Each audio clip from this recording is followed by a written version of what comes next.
DElEd first semester के बाल विकास में हम जो है फर्स्ट चैप्टर हो गया था आपका। अब मैं सेकंड चैप्टर में जो है व्यक्तित्व का विकास के बारे में बात करेंगे कि व्यक्तित्व का विकास क्या होता है और व्यक्तित्व का अर्थ क्या होता है।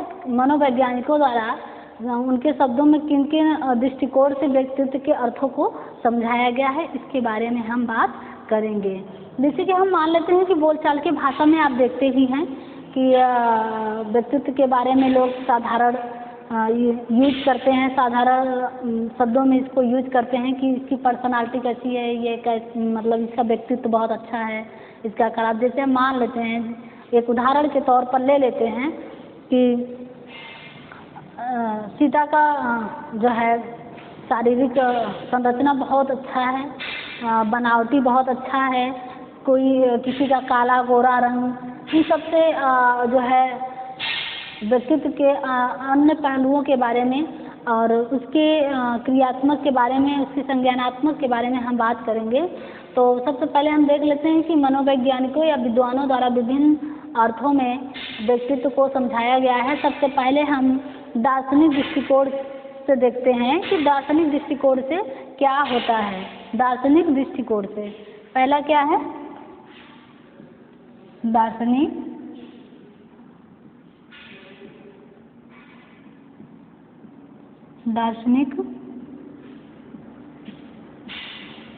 दृष्टिकोण, दार्शनिक दृष्टिकोण के आधार पर देखिए, दार्शनिक दृष्टिकोण के आधार पर जो है दर्शन के अनुसार इसकी परिभाषा या इसका अर्थ यह होता है कि व्यक्तित्व जो होता है वो आत्मज्ञान का प्रकाशन होता है।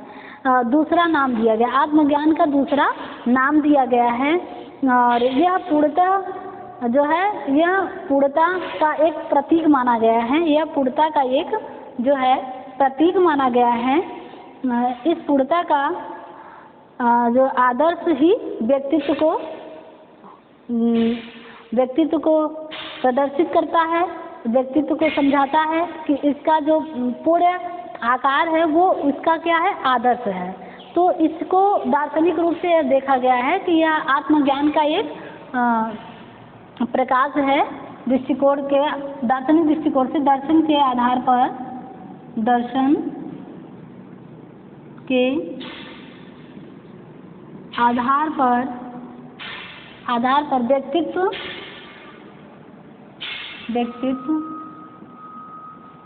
व्यक्तित्व आत्म प्रकाशन का,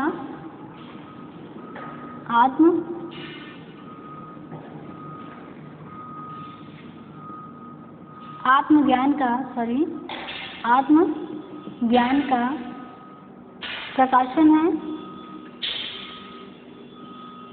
प्रकाशन है, आत्मज्ञान का प्रकाशन है। और इसे पूर्णता का प्रतीक माना जाता है, इसे पूर्णता का प्रतीक माना जाता है, पूर्णता का प्रतीक माना जाता है, पूर्णता का आदर्श ही व्यक्तित्व को प्रदर्शित करता है। क्या करता है? पूर्णता का आदर्श ही व्यक्तित्व को प्रदर्शित करता है,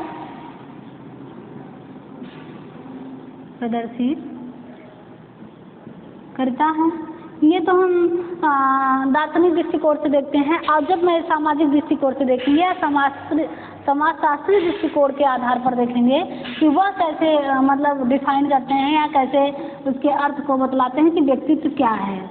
अगर हम दार्शनिक दृष्टिकोण से हमने देखा, अब हम सामाजिक दृष्टिकोण के आधार पर देखेंगे, समाजशास्त्रीय दृष्टिकोण से। दूसरा क्या देखेंगे? समाजशास्त्रीय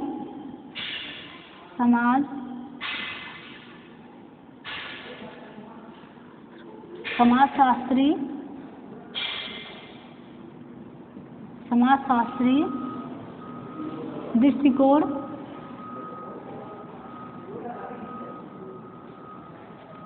समाजशास्त्रीय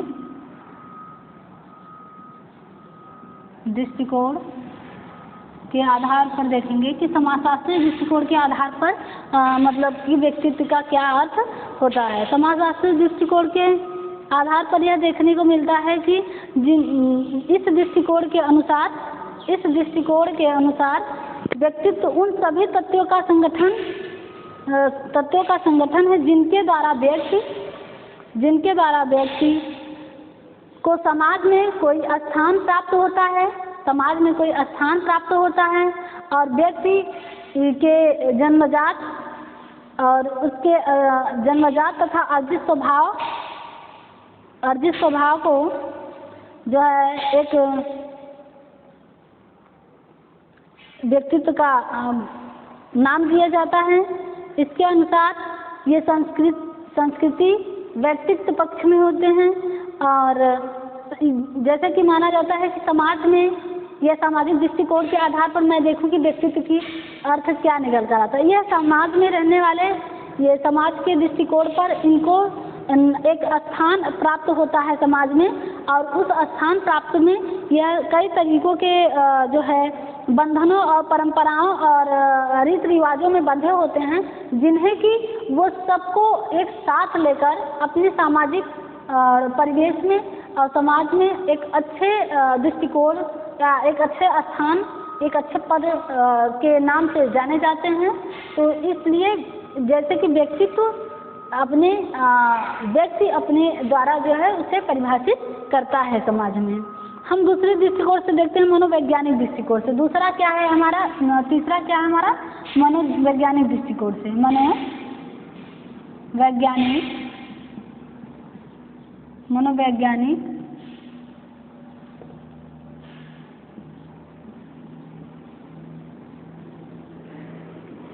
मनोवैज्ञानिक दृष्टिकोण से मनोवैज्ञानिक दृष्टिकोण के आधार पर हम देख सकते हैं मनोवैज्ञानिक द्वारा या मनोवैज्ञानिक दृष्टिकोण से के अनुसार व्यक्तित्व का अर्थ वंशानुक्रमी और वातावरण ये एक दूसरे के रूप हैं। मतलब कि इनका जो मानना है मनोवैज्ञानिकों का जो दृष्टिकोण माना गया है कि बच्चे का जो व्यक्तित्व होता है या व्यक्ति के जो व्यक्तित्व होते हैं वो उनके वंशानुक्रमी और वातावरणीय पर निर्भर करता है। उन्हीं के आधार पर इनके व्यक्तित्व का जो है विकास होता है और उनके अभिप्राय में या उनके आशय का मतलब ये है कि जैसा परिवेश होगा, जैसा वातावरण होगा या जैसे माता पिता होंगे वैसे बच्चे के व्यक्तित्व का प्रभाव उनके ऊपर पड़ेगा। माता पिता अच्छे होते हैं तो उनके बच्चे भी बहुत अच्छे होते हैं। उनकी व्यक्तित्वता अगर अच्छी है, समाज में उनका पहचान अच्छा है या बच्चे के परिवरिश में संस्कार अच्छे हैं तो वो चीज़ें बच्चों को भी व्यक्तित्व में देखने को मिलता है। इनका कहना है कि जितने भी मतलब व्यक्तित्व में हम पहचान करते हैं अच्छे गुण और अच्छे संस्कार, अच्छी चीज़ें देखने को विशेषताएं बच्चों व्यक्तित्व में मिलता है तो ये उनके वंशानुक्रमी और वातावरण पर निर्भर करता है। ये मनोवैज्ञानिक दृष्टिकोण के आधार पर है। हम चौथा देखते हैं मनोविश्लेषणात्मक दृष्टिकोण से। चौथा हमारा क्या है मनोविश्लेषणात्मक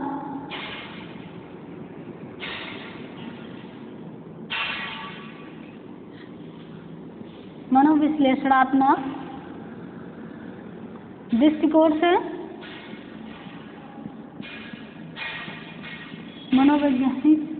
मनोविश्लेषणात्मक दृष्टिकोण से मनोविश्लेषणात्मक दृष्टिकोण से अगर हम देखते हैं तो इस दृष्टिकोण से जानते हैं कि मनोविश्लेषणात्मक का सिद्धांत जो है हमारे फ्रायड महोदय ने दिया था। उन्होंने बताया था कि मनोविश्लेषणात्मक का सिद्धांत दिया और उन्होंने बताया कि इसको 3 आधार पर बांटा गया। मनोविश्लेषणात्मक दृष्टि पर देखा जाए तो व्यक्ति को 3 खंडों में बांटा गया है। इनको 3 खंडों में बांटकर कहा गया कि जैसे फ्रायड ने कहा कि व्यक्ति 3 भागों में बांटा गया है या 3 भागों में है, इदम, अहम और परा अहम। इसे चेतन, अचेतन और अर्धचेतन भी बोलते हैं। तो मनोविश्लेषणात्मक दृष्टि से इन्होंने कितने भागों में बांटा? 3 भागों में बांटा है। व्यक्तित्व को फ्रायड महोदय ने फ्रायड महोदय ने मनोविश्लेषणात्मक का सिद्धांत दिए हैं। फ्रायड महोदय ने मनोविश्लेषणात्मक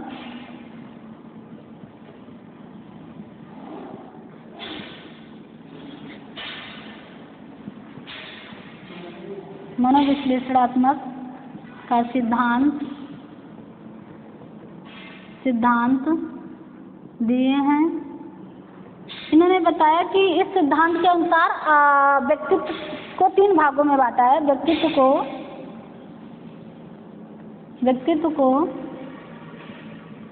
3 भागों में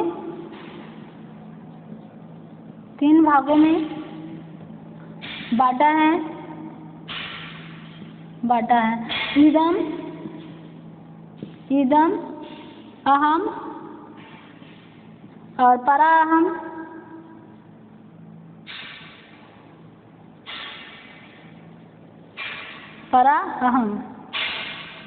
मतलब कि ईदम, अहम, पराअहम। इसको चेतन,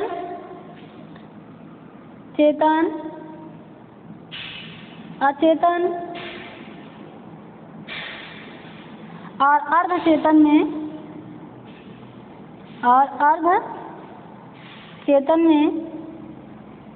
अलग अलग बताया है कि इस दृष्टिकोण से व्यक्तित्व होते हैं 3 प्रकार के होते हैं, ईदम, अहम और पराअहम। हिंदी में चेतन, अचेतन और अर्धचेतन। इन्हीं 3 प्रकारों से उन्होंने व्यक्तित्व के बारे में बताया है। इस प्रकार जैसे कि इन्हें ईदम जो होते हैं वो चेतन मन में स्थित प्राकृतिक शक्तियों में होते हैं। प्राकृत शक्तियों का जो है वो करते हैं,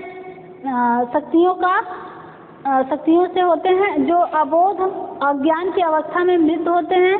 और इन्हें जो है ईदम, अहम और पराअहम में इनको जो है डिफाइन करने के बाद कहा कि जो ईदम होते हैं, ईदम की हम बात करते हैं। किसकी बात करते हैं? ईदम की। ईदम क्या होते हैं? ईदम में व्यक्ति जो है चेतन मन में स्थित प्राकृत शक्तियाँ हैं जो अबोध या तथा परम अहम। हम सुपर ईगो की बात करते हैं। अभी हमने आईडी की बात किया, अब सुपर ईगो की बात करेंगे। सुपर ईगो में क्या होता है कि व्यक्ति इनमें शीघ्र संतुष्टि मिलनी चाहिए। ईदम में क्या होता है कि इसे संतुष्टि कैसे मिले? तुरंत मिलनी चाहिए। ये चाहता है कि किसी भी समस्या हो हमारे सामने या कोई वस्तु में किसी भी प्रकार की आवश्यकता हमको पड़ रही है तो उसकी शीघ्रता से ही हमारे सामने ये समस्या हल हो जानी चाहिए। ये ईदम का कहना है। और जो हमारा अहम है वह क्या कहता है कि वो चेतन तथा चेतन की शक्ति में होता है, जिसमें तर्क बुद्धिमान का समावेश होता है। इसका संबंध ईदम तथा अहम दोनों से अलग होता है। अब मैं पराअहम की बात करूंगी। पराअहम में क्या होता है कि इसमें पराअहम में व्यक्ति का आदर्श होता है। वह नैतिकता के आधार पर अहम की आलोचना करता है और तथा उसे सही मार्ग पर दिखाता। तो हमारे कहने का मतलब जो ईदम है, अहम है, ये दोनों ठीक ठाक नहीं, लेकिन जो पराअहम है ये बहुत है। ये दोनों हैं।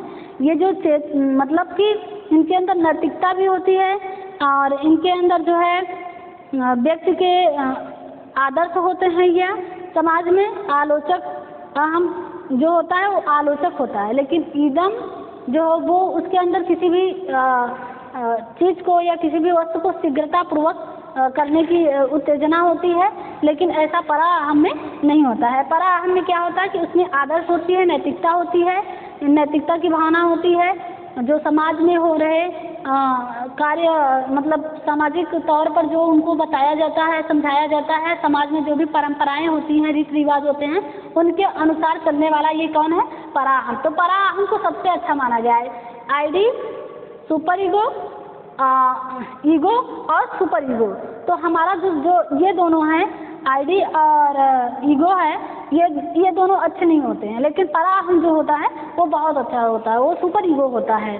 तो सुपर ईगो में व्यक्ति में आदर्श होता है, नैतिकता की भावना होती है, समाज में बनाए गए नियमों के अनुसार चलने की उनके अंदर शक्ति होती है।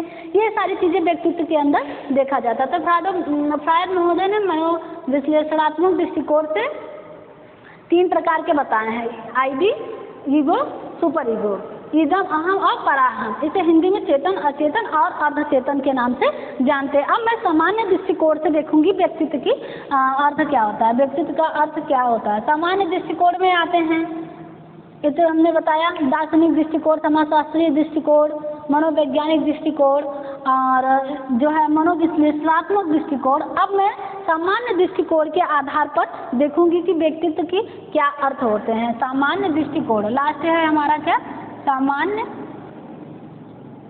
सामान्य दृष्टिकोण। इसमें देखते हैं कि सामान्य दृष्टिकोण में हम बोलचाल में क्या व्यक्तित्व को क्या समझते हैं। तो सामान्य दृष्टिकोण में अगर हम देखते हैं तो व्यक्तित्व का अर्थ व्यक्ति के प्रभाव के उन सभी गुणों से लिया जाता है जो मतलब दूसरों के हृदय पर विजय पाने में सहायक होते हैं। इसी के कारण जो दूसरे के हृदय में विजय पाने के सहायक होते हैं ऐसे व्यक्ति।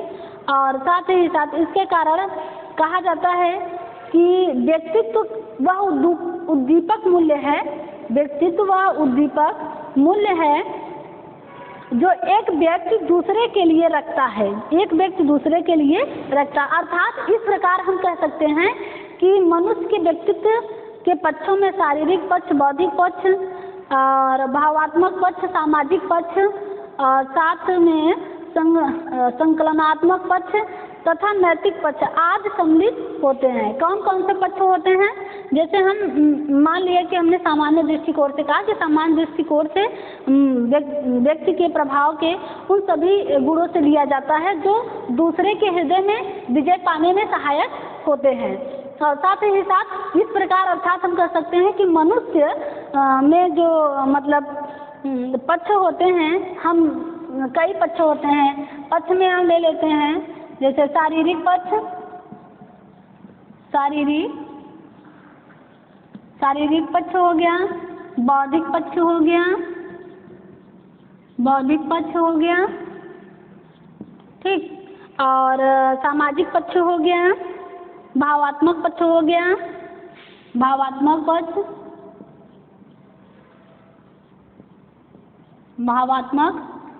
पक्ष हो गया। और साथ ही साथ मतलब भावात्मक पक्ष, नैतिक पक्ष, संकलनात्मक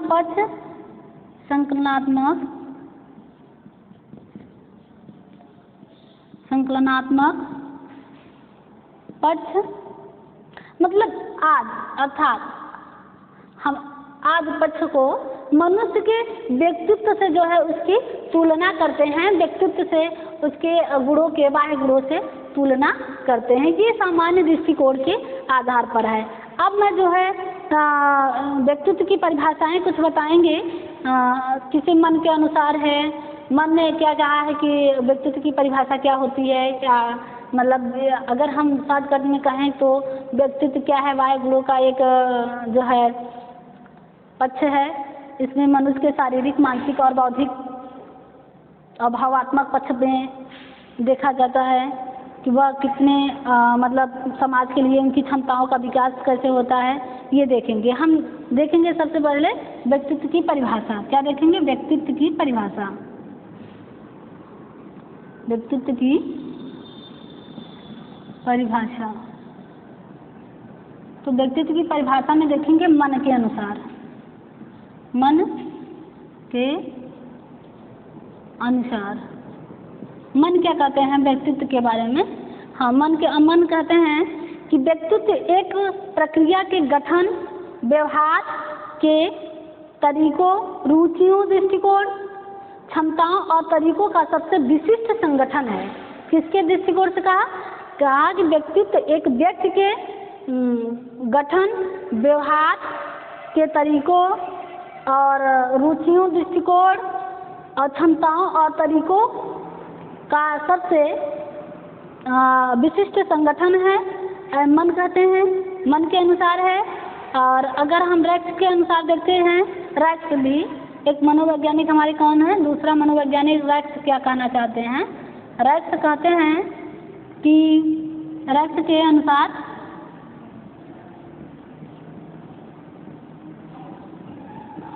अनुसार व्यक्तित्व समाज द्वारा मान्य तथा अमान्य गुणों का संगठन है। इनका कहना है कि व्यक्तित्व समाज द्वारा मान्य तथा अमान्य गुणों का संगठन है। ये रैक्स के अनुसार है। मान्य तथा अमान्य गुणों का क्या है? संगठन है। अब हम जो है देखेंगे व्यक्तित्व के पहलू। व्यक्तित्व के क्या पहलू हैं? ठीक,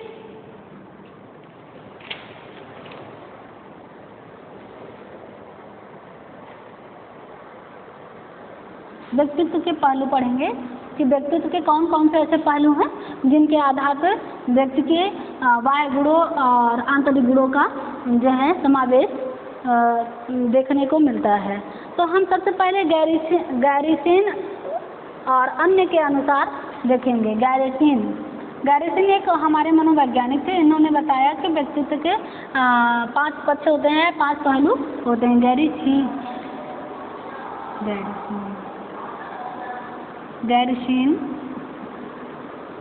व अन्य के अनुसार हम देखेंगे। गैरिसन तथा अन्य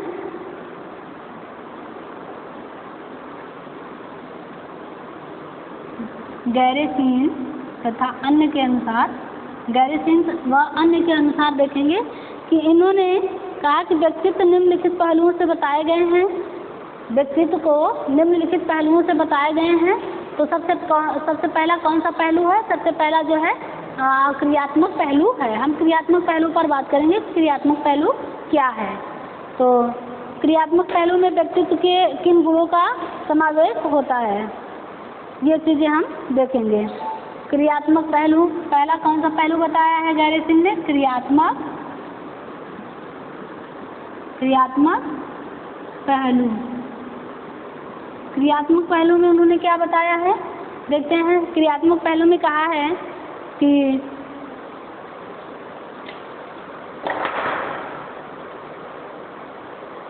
व्यक्तित्व के इस पहलू का संबंध जो है मानव की क्रियाओं से होता है। जो मानव मतलब कि जो क्रिया मानव करता है समाज में या परिवार में, घर में, उस क्रिया पक्ष से है कि मनुष्य जो क्रिया करता है उसकी क्रियाएं व्यक्ति की भावुकता, शांत और विनोद प्रियता, मानसिक श्रेष्ठता आदि पर निर्भर या व्यक्त करता है।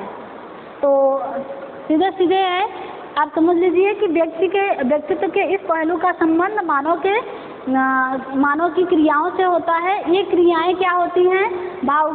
व्यक्ति की भावुकता होती है, शांत होता है, विनोद प्रियता होती है और मानसिक श्रेष्ठता होती है। आदि को व्यक्ति जो है व्यक्तित्व उसका व्यक्त करता है। दूसरा पहलू क्या होता है? दूसरा पहलू में होता है सामाजिक पहलू। हमने क्रियात्मक पहलू दृष्टिकोण पर देखा, अब सामाजिक पहलू देख लेंगे। सामाजिक पहलू में देखते हैं क्या है कि सामाजिक पहलू में जो है व्यक्तित्व के इस पहलू का संबंध मानव द्वारा दूसरों पर डाले जाने वाले सामाजिक प्रभाव से है। और इस पहलू में उन सभी बातों का समावेश होता है, उन सभी बातों का समावेश किया जाता है जिनमें मतलब कि मानव में सामाजिकता असामाजिकता कार्यों को जो है कारणों को, उनके कार्यों के प्रति लोगों की रुचि और क्रिया प्रतिक्रिया आदि अच्छे कार्य को व्यक्त किया जाता है। ये दूसरा पहलू था हम तीसरा पहलू पढ़ेंगे कि तीसरा पहलू कौन सा है। ठीक, तीसरा पहलू हमारा है कार्य कारण नहीं कार्य संबंधी पहलू कारण संबंधी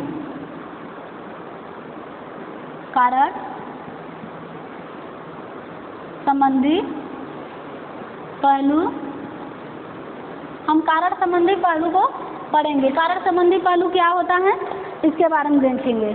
ठीक, व्यक्तित्व के इस पहलू का संबंध मनुष्य के उन कारणों से उन कार्यों से होता है जिससे कि व्यक्ति अन्य कार्यों के प्रति अन्य व्यक्तित्व के प्रति अपना प्रभाव दूसरों पर छोड़ता है। अपनी प्रभाव को अच्छे ढंग से या अच्छे प्रकार से करने के लिए वो व्यक्ति अपने कारण को दर्शाता है। फिर चौथा है अन्य पहलू। अन्य पहलू में क्या होता है? चौथा क्या है हमारा? अन्य पहलू। अन्य पहलू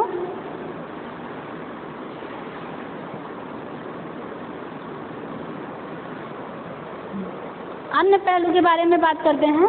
तो अन्य पहलू में व्यक्तित्व के अन्य पहलू दूसरों पर हमारा प्रभाव, हमारे जीवन में होने वाले बातों और घटनाओं का हम पर प्रभाव, हमारे गंभीर विचार, भावनाएं आदि मतलब अभिवृत्तियां, ये अन्य पहलुओं के अनुसार होता है।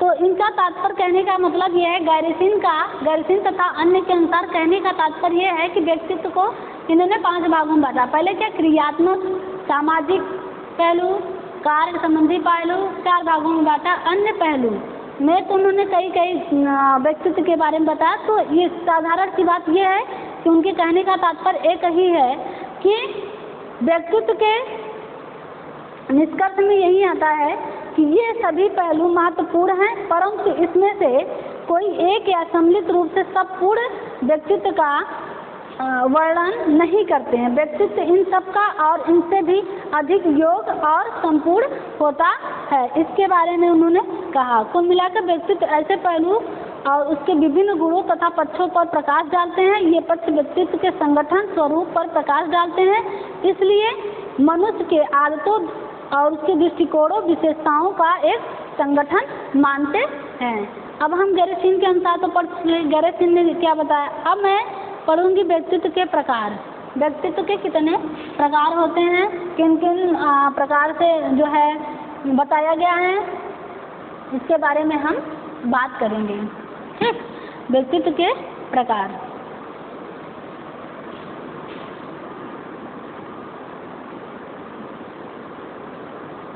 व्यक्तित्व के प्रकार। तो व्यक्तित्व के प्रकार में हम बात करेंगे। तो व्यक्तित्व के प्रकार में सबसे पहले ये देखते हैं कि व्यक्तित्व के संदर्भ में अलग अलग शिक्षा शास्त्रियों ने अपने विचार को अलग अलग प्रकार से व्यक्त किया है और इसके जो है निम्नलिखित विवरण है। हम इसके बारे में अब विवरण के बारे में बात करेंगे। जैसे कि हम ले लेते हैं व्यक्तित्व के, हम शरीर रचना दृष्टिकोण से देखते हैं। शरीर रचना दृष्टिकोण से पहले शरीर रचना दृष्टिकोण। शरीर रचना दृष्टिकोण के आधार पर हम देखेंगे कि मनुष्य के व्यक्तित्व में व्यक्ति के बाह्य गुणों या जो है बाह्य पक्षों से है। जैसे कि कहा जाता है कि जो व्यक्तित्व होता है वो जो है बाह्य गुणों से मायने रखता है कि उसके बाह्य गुण जो हैं शारीरिक बनावट में कैसे हैं और क्या क्या वह प्रदर्शित करता है। तो हम सबसे पहले शरीर रचना दृष्टिकोण के आधार पर तो हमारे क्रेचमर महोदय ने, कौन से? क्रेचमर कहिए, चाहे क्रेचमर कहिए, क्रेचमर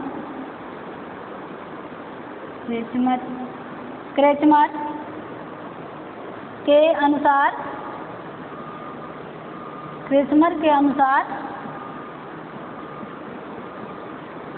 इन्होंने शरीर रचना दृष्टिकोण के आधार पर व्यक्तित्व को 3 भागों में बांटा है। व्यक्तित्व को कितने भागों में बांटा है? 3 भागों में बांटा है। तो सबसे पहले भाग की हम बात कर लेते हैं। तो पहला भाग हमारा क्या है, पिकनिक है, और दूसरा भाग हमारा क्या है, स्थानिक है, और चौथा भाग हमारा क्या है, एथलेटिक्स है। तीसरा भाग हमारा क्या है, एथलेटिक्स। 3 भागों में बांटा है। तो एथलेटिक्स और पिकनिक और स्थानिक के बारे में हम बात करेंगे। पहले किसके बारे में बात करेंगे, पिकनिक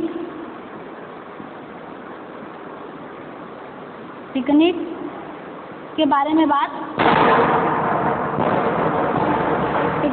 में बात करेंगे। तो पिकनिक में जो है क्रेचमर के इन्होंने 3 प्रकार से बांटा था।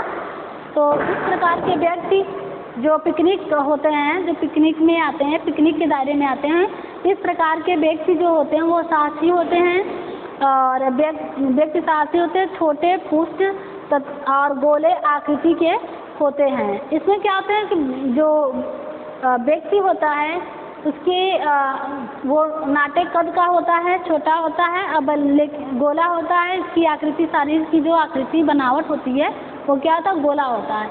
लेकिन ऐसे व्यक्ति क्या होते हैं, साहसी भी होते हैं। अब हम स्थानिक की बात करेंगे। दूसरा हमारा क्या है, स्थानिक। दूसरा हमारा क्या है, स्थानिक।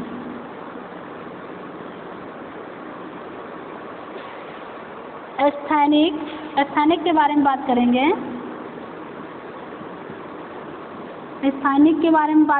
स्थानिक में कैसे व्यक्ति होते हैं, व्यक्तित्व का पता। इस प्रकार के व्यक्ति पतले होते हैं, चपटे होते हैं, गोले होते हैं, कोमल शरीर के होते हैं, गठन वाले होते हैं और लंबे अंग वाले होते हैं। चपटे तथा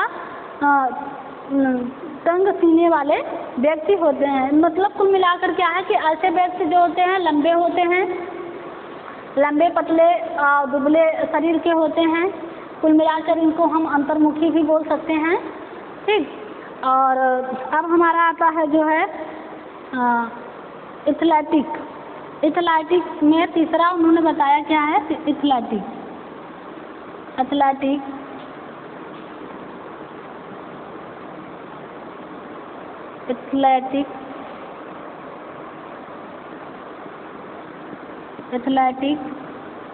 इसमें देख लेते हैं तीसरे में कि कैसे व्यक्ति होते हैं।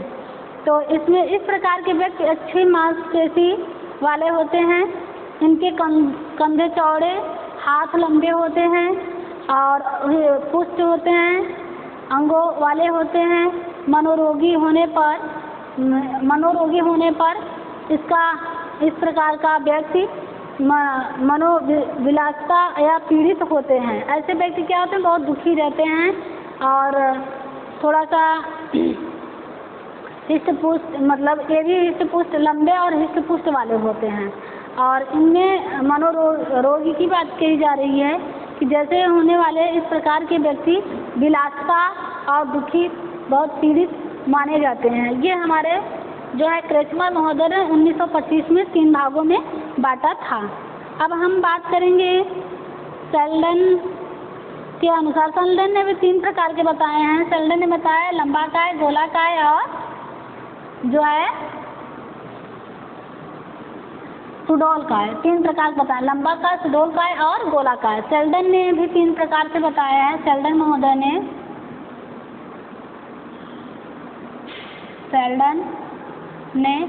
3 प्रकार से बताया है।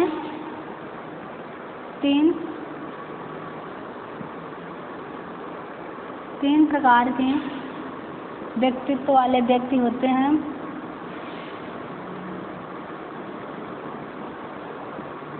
व्यक्तित्व वाले व्यक्ति होते हैं। 3 प्रकार के व्यक्तित्व वाले व्यक्ति होते हैं। कौन से? लंबाकाय पहला है, लंबाकाय। दूसरा हमारा सुडौलकाय।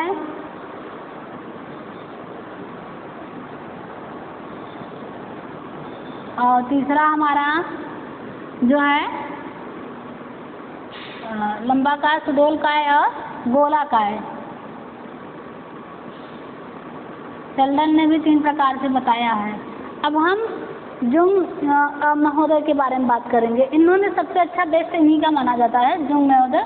जुंग कहिए या यंग कहिए, इन्होंने 3 प्रकार से जो है बताया है। हमारे जुंग महोदय ने व्यक्तित्व को 3 भागों में बांटा है। युंग या जुंग ने व्यक्तित्व को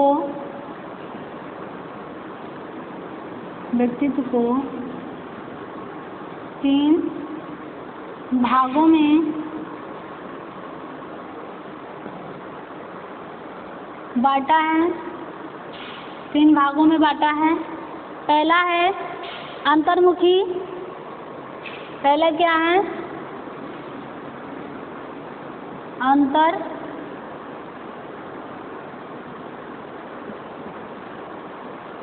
अंतर्मुखी। दूसरा है बहिर्मुखी।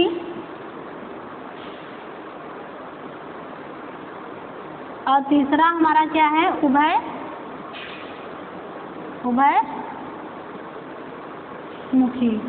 तो हम इन तीनों के बारे में आज बात करेंगे। सबसे बेस्ट मतलब यही माना जाता है, व्यक्तित्व के 3 भागों में जुंग महोदय या युंग महोदय ने जो बांटा है, ये सबसे बेस्ट माना गया है कि जो अंतर्मुखी और बहिर्मुखी और उभयमुखी के व्यक्तित्व वाले व्यक्ति होते हैं। सब मान्यता तो सबकी होती है, लेकिन जुंग का सबसे अच्छा माना गया। उन्होंने जो विश्लेषण किया है इसके बारे में, व्यक्तित्व के बारे में, वो समाज में देखने को अन्य प्राणियों में हर व्यक्तित्व में मिलता है। तो हम सबसे पहले देखेंगे कि अंतर्मुखी व्यक्ति कैसे होते हैं। अंतर्मुखी वाले व्यक्ति कैसे होते हैं, उनके बारे में बात करेंगे। तो अंतर्मुखी व्यक्तित्व की विशेषताएं पढ़ेंगे। पहले को पढ़ेंगे अंतर्मुखी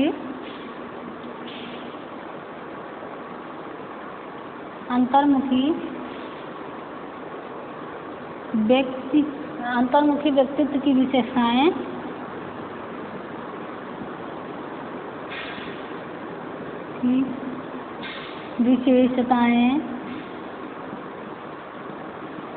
इनकी विशेषताओं के बारे में बात करेंगे। इनके अंदर कौन कौन से ऐसे गुण पाए जाते हैं जिनकी पहचान हम इनके लक्षण से इनकी पहचान कर सकते हैं। तो ऐसे वाले व्यक्ति क्या होते हैं कि इनकी निम्नलिखित विशेषताएं, अंतर्मुखी व्यक्तित्व वाले व्यक्ति की निम्नलिखित विशेषताएं होती हैं।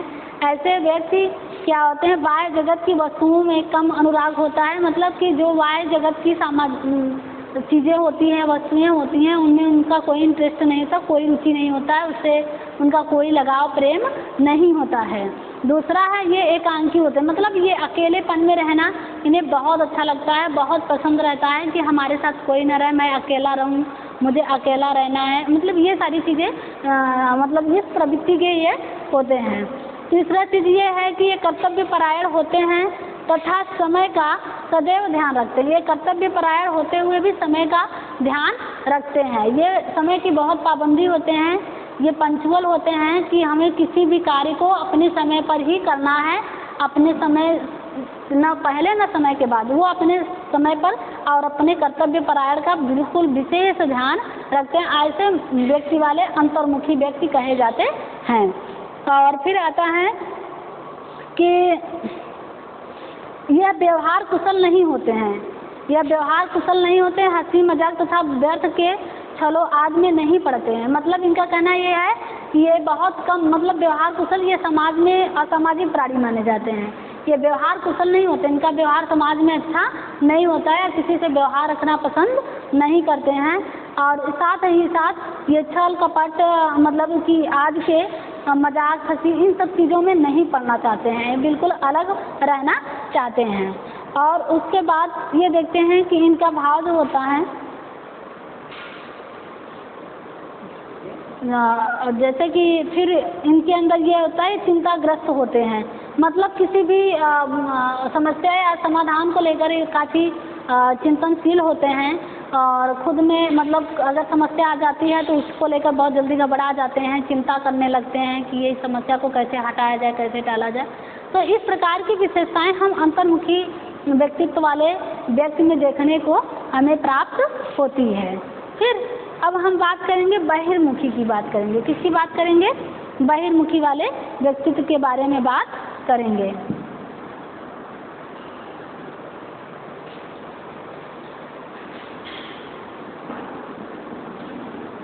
बहिर्मुखी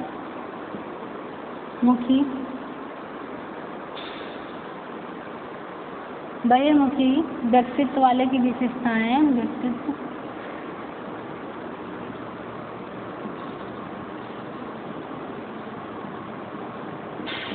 विशेषताएं। हम बहिर्मुखी व्यक्तित्व की विशेषताएं जानेंगे कि इनके अंदर कौन कौन सी विशेषताएं ऐसी होती हैं। ऐसे व्यक्तित्व वाले व्यक्ति जो है ये जो है इनके अंदर निम्नलिखित विशेषताएं होती हैं। जैसे ये क्या होते हैं कि ये सामाजिक प्राणी होते हैं, ठीक। ये चिंता मुक्त होते हैं। इनमें कार्य कुशलता की मात्रा अंतर्मुखी व्यक्ति से अधिक देखी जाती है। अचेतन मन स्वार्थी होते हैं। मन चेतन में स्वार्थ के प्रति घृणा होती है इनका। ये सबको प्रसन्न करने वाले होते हैं तथा प्रशंसकों के घेरे में रहने की कामना करते हैं। ये व्यवहार परक होते हैं, व्यवहार कुशल होते हैं। इनके अंदर किसी प्रकार की चिंता या करने की वो नहीं होती है। ये विचार प्रधान होते हैं तथा निर्णय लेने की भावुकता के अनुरूप रहते हैं और साहस का कार्य करते हैं, ठीक। उसके साथ साथ ये जैसे किसी शासन करने का स्वभाव होता है इनके अंदर। साथ में कष्टों अथवा परेशानियों को से घबराते नहीं हैं। ये आशावादी होते हैं। कुल मिलाकर इनका कहने का मतलब ये है कि ये सामाजिक एक प्राणी होते हैं। न ये साहसी होते हैं, न इनके अंदर कोई समस्या आ जाए, विपत्ति आ जाए तो उससे ये घबराते नहीं हैं। ये लोगों को हंसाते रहते हैं और वो प्रशंसक बनने के व्यवहार में परख में हमेशा घूमते रहते हैं। मतलब इस प्रकार की ये व्यक्ति, अगर जिस व्यक्ति के अंदर ऐसी व्यक्तित्वता दिखने को मिलती है तो वो बहिर्मुखी व्यक्ति के अंतर्गत आता है, बहिर्मुखी व्यक्ति के अंतर्गत माना जाता है। अब मैं बात करूंगी जो है व्यक्तित्व उभयमुखी के बारे में बात करूंगी कि उभयमुखी क्या है। उभयमुखी तीसरे चरण में उन्होंने बताया कि उभयमुखी के बारे में बात करेंगे। तो आपने देखा जैसे कि हमने अंतर्मुखी और बहिर्मुखी की बात कही, तो तीसरा चरण इनका क्या होता है? उभयमुखी। क्या होता है? उभयमुखी।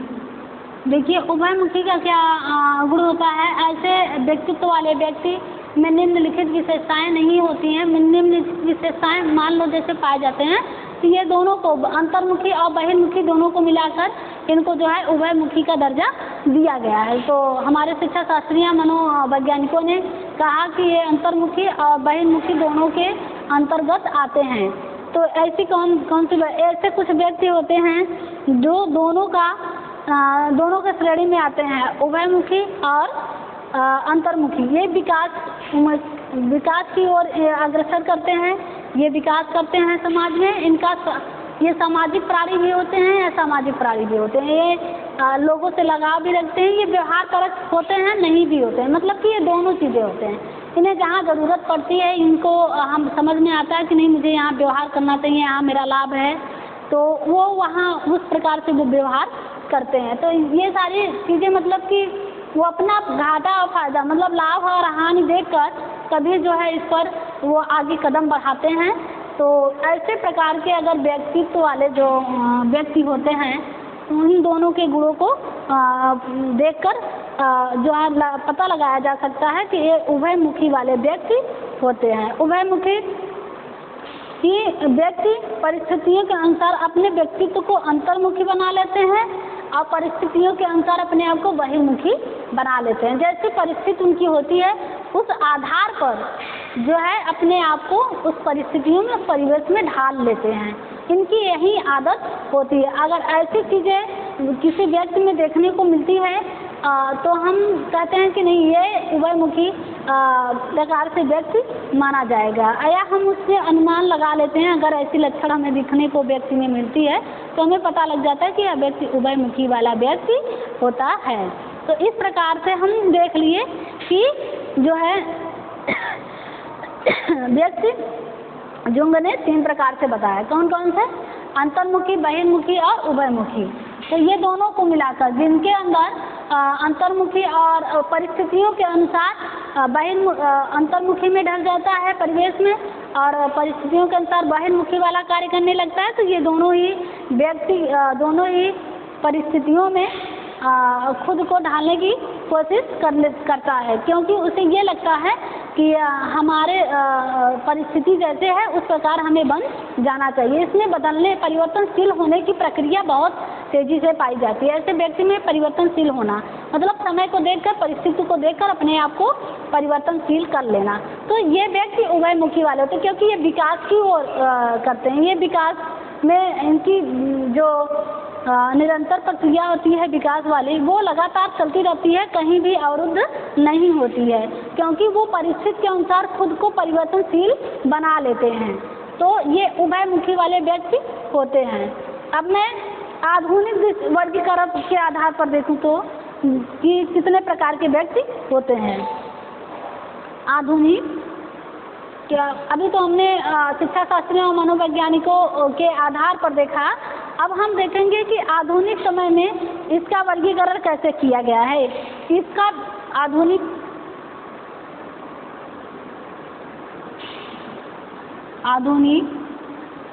वर्गीकरण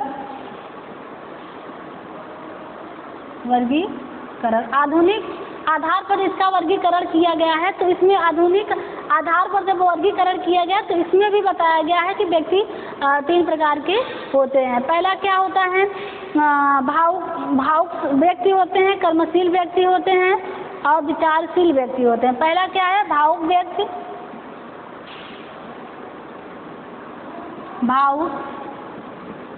व्यक्ति और दूसरा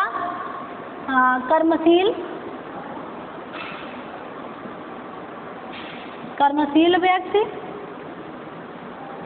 और तीसरा हमारा क्या है? विचारशील व्यक्ति।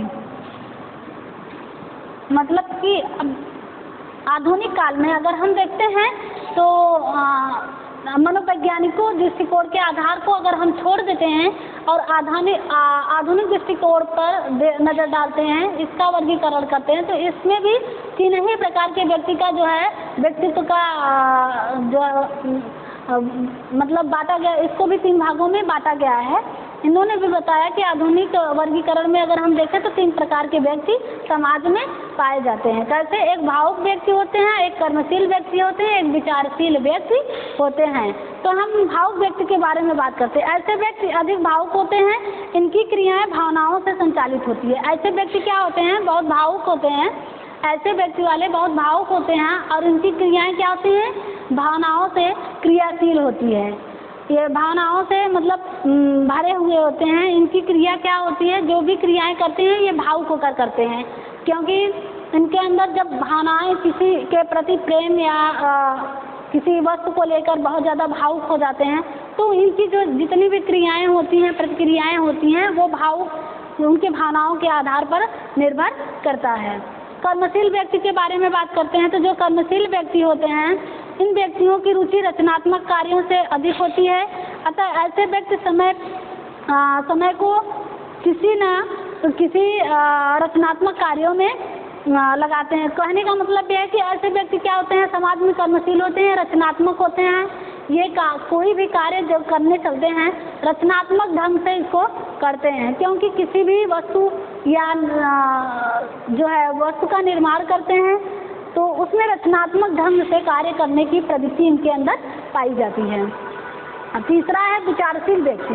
विचारशील व्यक्ति होते हैं मतलब कि ऐसे व्यक्ति उच्च कोटि के होते हैं। इनकी विचार जो होती है हमेशा उच्च होती है, उच्च स्तर के बारे में सोचते हैं। इनकी भावनाएं, इनकी जो लोगों के प्रति, समाज के प्रति विचार होता है वो बहुत उच्च होता है। ये लोग कार्य के प्रति, अपने कार्य के प्रति भली भांति पूर्वक विचार सोचकर तभी कार्य को करते हैं। मतलब कोई भी इनकी जो विचार होती है बहुत उच्च होती है, लेकिन जो भी कार्य करने चलते हैं उसको भली भांति मतलब उस पर विचार कर लेते हैं कि हाँ ये कार्य हमारे लिए सही है या नहीं है। अगर है तो उसे करने के लिए वो प्रेरणादायक या सार्थक रूप से उस कार्य को करने के लिए भावुक होते हैं। तो आधुनिक जो है हम देखते हैं आधुनिक वर्गीकरण में भी 3 प्रकार के व्यक्ति बताए गए। कौन से? भावुक व्यक्ति हैं, कर्मशील व्यक्ति हैं और विचारशील व्यक्ति हैं।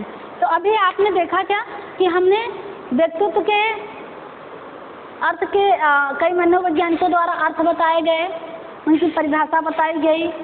ठीक, उसके बाद व्यक्तित्व के पहलू कौन कौन से हैं हमने बताया। क्रियात्मक पहलू है, समाजशास्त्रीय पहलू है, मनोवैज्ञानिक पहलू है, मतलब सामाजिक दृष्टिकोण से। इन आधारों पर हमने व्यक्तित्व के कई चीज़ों को जो है बताया कि इनकी विकास यहाँ से हो सकता है। ठीक, और फिर अगले टॉपिक में मैं जो है इसके व्यक्तित्व के परीक्षण के बारे में बात करूँगी और कैसे मतलब इनके परीक्षण, मतलब इनके बारे में परीक्षण कैसे किया जाता है, परीक्षण करने की विधि क्या है, तो इस बारे में बात करेंगे। कहीं अगर आपको कहीं भी कुछ भी जो नहीं समझ में आता है आप कमेंट करके आप हमें बता सकते हैं इसके बारे में।